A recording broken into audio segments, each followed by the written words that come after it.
पिछड़ा वर्ग कल्याण संघ ने शुक्रवार को नगरी बंद का आह्वान किया था। इस बंद को व्यापारियों ने भरपूर समर्थन दिया। सुबह न तो दुकानों का ताला खुला, न ही शटर उठे। ओबीसी वर्ग ने सरकार से 27% आरक्षण लागू करने की मांग की। नगर में आक्रोश रैली निकालकर तहसीलदार को ज्ञापन सौंपा गया। इसके पूर्व युवाओं ने बाइक में घूम घूम कर स्कूल कॉलेज के अलावा नगरी और सिहावा के शराब दुकान भी बंद करवाई गई। ओबीसी के समर्थन में बोराई बाजार नहीं लगा। बस्तर, कांकेर, पड़ोसी राज्य उड़ीसा के व्यापारियों को वापस लौटना पड़ा। प्रदर्शन को करीब 150 गांव के ओबीसी समाज के लोगों ने अपना समर्थन देकर रैली सभा में उपस्थिति दर्ज कराई। आरक्षण को लेकर पिछड़ा वर्ग समाज के आह्वान पर 3 जनवरी को नगरी विकास खंड महाबंद है आह्वान किया था, जो पूरी तरह सफल रहा। साथ ही बेलरगांव, सेमरा, दुगली, घटुला, सांकरा, सिहावा के व्यापारियों ने भी बंद को समर्थन दिया। पुलिस प्रशासन की चाक चौबंद व्यवस्था रही। लोगों ने कहा कि नगरी नगर पंचायत की पूरी आबादी में 70% ओबीसी की है। नगर पंचायत में कुल 15 वार्ड हैं, जहां ओबीसी के लिए सिर्फ 2 सीट आरक्षित की है। इसे लेकर ओबीसी समाज में शासन के खिलाफ आक्रोश है। नगर पंचायत के आबादी के अनुसार ओबीसी समाज को आरक्षण देने की मांग है। दोपहर 12 बजे से 3 बजे तक बजरंग चौक में सभा हुई, जिसमें ओबीसी वर्ग के नेताओं ने खुलकर सरकार के खिलाफ विरोध जताया।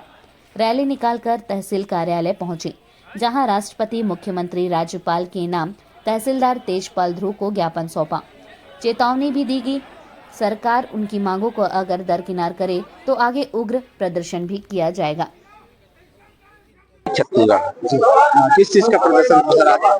आज मुख्यतः ओबीसी समाज के साथ जो 3 दिसंबर 2024 को अध्यादेश पारित किया गया है त्रिस्तरीय पंचायत चुनाव और नगर निकाय चुनाव के लिए, उसमें सरकार द्वारा ओबीसी समाज के साथ छल किया गया है। छल ऐसा कि जहां पे एसटी/एससी का आरक्षण 50% से कम है और जितना कम है उस आरक्षण को ओबीसी समुदाय को दिए हैं, लेकिन जहां पे एसटी/एससी का आरक्षण 50% से ऊपर है वहां पे ओबीसी आरक्षण शून्य कर दिया गया है, जिसके कारण ओबीसी समुदाय के साथ घोर अन्याय हुआ है और इस अन्याय को हम लोग बर्दाश्त नहीं कर पा रहे हैं। इसलिए 30 दिसंबर को आप देखे होंगे पूरे बस्तर बंद था। उसी सिलसिला में आज यहाँ पे छत्तीसगढ़ के नगरी जिला धमतरी में एक धरना प्रदर्शन के माध्यम से सरकार को हम लोग सबक सिखाने का प्रयास कर रहे हैं। कार्यक्रम धरने प्रदर्शन और महाबंद का आयोजन था।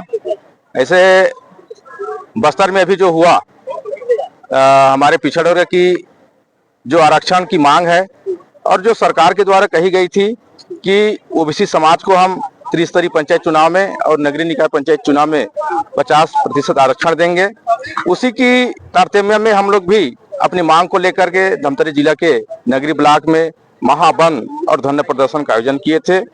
हमारी मांग है सरकार से कि सुप्रीम कोर्ट के द्वारा जो आदेश जारी किया गया था कि पिछड़े वर्ग के हित में एक सर्वे रिपोर्ट तैयार कर आप उसको आरक्षण देने की व्यवस्था कीजिए। सरकार के द्वारा संगठन गठन किया गया पिछड़ा वर्ग कल्याण आयोग, जिन्होंने एक सर्वे कर करके पूरा रिपोर्ट दिया और सरकार ने उनके रिपोर्ट के आधार पे एक बयान दिया कि हम आयोग के जो द्वारा रिपोर्ट आया है उसके आधार पे ओबीसी समाज को हम 50% आरक्षण पंचायती स्तरीय चुनाव में हम देंगे, ऐसा करके उनके खुद के द्वारा कहा गया था। लेकिन अभी वर्तमान में नगर पंचायत का जब आरक्षण हुआ पार्षदों का, जिसमें देखा गया कि पहले जो आरक्षण था उसमें पूरा ओबीसी का कटौती कर दिया गया, तो उससे हम आक्रोश है, हमारे समाज आक्रोश है। हम मांग करते हैं कि जो नगरीय निकाय चुनाव में खुद के द्वारा सरकार के द्वारा जो घोषणा किया गया था उसको अमल करें और पंचायत स्तरीय में भी ग्राम पंचायत चुनाव में भी ओबीसी को 50% आरक्षण देने के लिए सुनिश्चित करें। ज्ञापन भी सौंपे हैं आपने? हमने इस मांग को लेकर के राष्ट्रपति और राज्यपाल और केंद्र सरकार, प्रधानमंत्री सहित छत्तीसगढ़ सरकार को भी हमने मांग पत्र सौंपे हैं। सूचना दी थी और बंद काफी शांतिपूर्वक रहा। किसी प्रकार की कहीं भी कोई ना विवाद के स्थिति हुए थे। सभी ने, व्यापारी भाइयों ने और साथ ही साथ हमारे जो मजदूर हुए थे, सभी ने सहयोग के साथ इस प्रक्रिया को पालन किया। समाज के सभी लोगों के साथ चर्चा हुई, सर क्या निष्कर्ष? मैंने समाज के लोगों को अवगत करा दिया है कि आपकी जो मांग है जिस संबंध में आज आप लोगों ने हमें सूचना देकर और इस प्रदर्शन के लिए जो मांग को आपने हमारे सामने रखा, सरकार के समक्ष रखा, इसे सरकार को अवगत करा दिया जाएगा इस मांग से।